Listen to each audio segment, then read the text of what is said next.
আসসালামু আলাইকুম রহমতুল্লাহি ওয়া বারাকাতুহু। সুপ্রিয় দর্শক, আপনারা সবাই কেমন আছেন? আপনাদের দোয়ায় ও মহান রব্বুল আলমিনের অশেষ রহমতে আমি আলহামদুলিল্লাহ ভালো আছি। সুপ্রিয় দর্শক, মহান রব্বুল আলমিনের দরবারে লাখো কোটি শুকরিয়া আদায় করি যে মহান রব্বুল আলমিন পবিত্র মাহে রমজান মাসে আপনাদের সামনে এসে কিছু কথা বলার তৌফিক দান করেছেন, এজন্য শুকরিয়া তান আলহামদুলিল্লাহ। প্রিয় দর্শক, আজকে আলোচনা করব কিয়ামুল লাইল বা তাহাজ্জুদ নিয়ে। ইশার সালাতের পর থেকে ফজরের ওয়াক্ত শুরুর পূর্ব পর্যন্ত যা কিছু নফল নামাজ আদায় করা হবে সবই কিয়ামুল লাইল বা সালাতুল্লাহ, অর্থাৎ রাতের সালাতের বলে গণ্য হবে। রাতে কিছু সময় ঘুমিয়ে উঠে সালাত আদায় করলে তাকে তাহাজ্জুদের সালাত বলা হয়। কেউ যদি ইশার সালাত আদায় করে রাত 9টা বা 10টা ঘুমিয়ে পড়েন তবে এবং 11টা বা 12টায় উঠে নফল সালাত আদায় করেন তবে তা কিয়ামুল লাইল বা তাহাজ্জুদ বলে গণ্য হবে। পক্ষান্তরে কেউ যদি এশার পরে না ঘুমিয়ে রাত 11টা 12টার দিকে বা তারপরে কিছু নফল সালাত আদায় করেন তবে তা কিয়ামুল লাইল বলে গণ্য হলেও তাহাজ্জুদ বলে গণ্য হবে না। তবে আমরা কি বুঝতে পারলাম যে যদি এশার সালাতের পরে আমি ঘুমিয়ে যাই, তারপরে উঠে যদি আমি কিছু নফল সালাত আদায় করি তাহলে সেটা কিয়ামুল লাইল তো হবেই, সাথে তাহাজ্জুদের সালাতও আদায় হয়ে যাবে। আর যদি আমি না ঘুমিয়ে রাত 12টা বা 11টার দিকে তাহাজ্জুদ আদায় নফল সালাত আদায় করি তবে সেটা কিয়ামুল লাইল বলে গণ্য হবে, রাতের ইবাদত বলে গণ্য হবে, কিন্তু তাহাজ্জুদ বলে গণ্য হবে না। ইসলামের অন্যতম নফল ইবাদত কিয়ামুল লাইল। প্রথম রাতে বা শেষ রাতে ঘুমানোর আগে যা ঘুম থেকে উঠে অত্যন্ত কিছু নফল সালাত আদায় করা মুমিনের অন্যতম বৈশিষ্ট্য। একটু ঘুমিয়ে উঠে তাহাজ্জুদ রূপে কিয়ামুল লাইল আদায় করা তার সব সওয়াব ও মর্যাদা বেশি। রাতের শেষ ভাগে তা আদায় করা সর্বোত্তম। যদি একটু কষ্ট করে যদি একটু ঘুমিয়ে শেষ রাতে উঠে যদি আমি নফল সালাত আদায় করি তবে সেটা কিয়ামুল লাইল বলে গণ্য তো হবেই, তাতে তাহাজ্জুদের সালাত বলেও গণ্য হবে। এটা বেশি সওয়াব ও বেশি নেকি এবং সর্বোত্তম শেষ রাতে আদায় করা ঘুম থেকে উঠে। কোরআনে কোনো সুন্নাত নফল সালাতের উল্লেখ করা হয়নি, কিন্তু কিয়ামুল লাইল ও তাহাজ্জুদের কথা বরং বারবার অত্যন্ত গুরুত্বের সাথে উল্লেখ করা হয়েছে। কোরআন ও হাদিসের নির্দেশনার দিকে দৃষ্টি দিলে আমরা নিশ্চিতভাবে বুঝতে পারি যে রাতের একাকী মুহূর্তে সালাতের মাধ্যমে কিছু সময় আল্লাহর জিকিরে, তার সাথে মুনাজাতে এবং ইবাদতে ব্যয় কিয়ামুল করা মুমিনের জীবনের অবিচ্ছেদ্য অংশ। কোরআনে প্রায় 20 আয়াত কিয়ামুল লাইল তাহাজ্জুদের কথা বলা হয়েছে। কোরআনে প্রায় 20টা আয়াত এই সম্পর্কে আছে, কিয়ামুল লাইল ও তাহাজ্জুদ সম্পর্কে।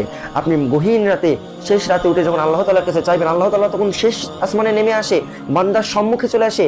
আপনি তখন আল্লাহ তাআলার কাছে খাস দিলে যা চাইবেন আল্লাহ তাআলা তাই কবুল করে নেবে। বলেন না সুবহানাল্লাহ। তাহলে আমরা শেষ রাতের ইবাদতটা মিস দেব না, আমরা শেষ রাতের ইবাদতটা বেশি বেশি করার চেষ্টা করবো ইনশাআল্লাহ। আল্লাহ তাআলা আমাদেরকে তৌফিক দান করুক। কিয়ামুল লাইলের বিষয়ে রাসূল কারীম সাল্লাল্লাহু আলাইহি ওয়াসাল্লামের অগণিত নির্দেশনা রয়েছে।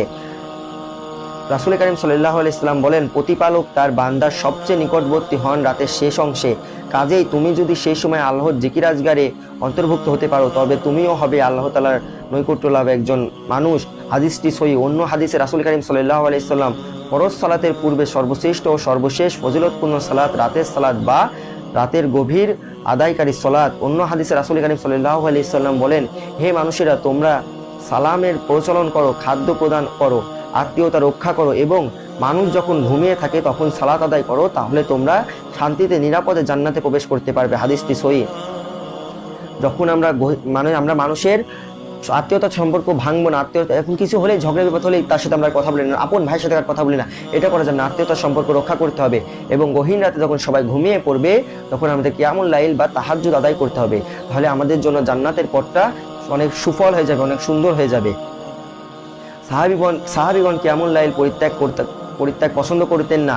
আয়েশা রাদিয়াল্লাহু তাআলা আনহু কখনো কিয়ামুল লাইল পরিত্যাগ করবেন না, কারণ রাসূল কারীম সাল্লাল্লাহু আলাইহি ওয়াসাল্লাম কখনো ত্যাগ করতেন না। যদি কখনো অসুস্থ থাকতেন অথবা ক্লান্ত অনুভব করতেন তবে তিনি বসে তা আদায় করতেন।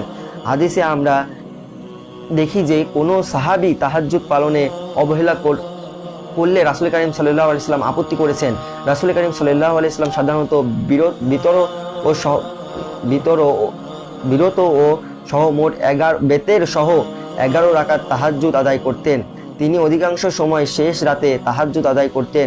তিনি তাহাজ্জুদের তেলাওয়াত খুব লম্বা করতেন। এক রাকাতে অনেক সময় 4-5 পারা কোরআন তেলাওয়াত করতেন। রুকু ও সেজদা অনুরূপভাবে দীর্ঘ করতেন। রুকু থেকে উঠে দু সেজদার মাঝে দীর্ঘ সময় কাটাতেন। তেলাওয়াতের সময় তিনি কোরআনের আয়াতের অর্থ অনুসারে থেমে থেমে দোয়া করতেন। তাহাজ্জুদের সালাতের মধ্যে তিনি তদ্দুদ্ধ করতেন। প্রত্যেক মুমিনের উচিত তাহাজ্জুদের সালাত পালনে সচেষ্ট হওয়া।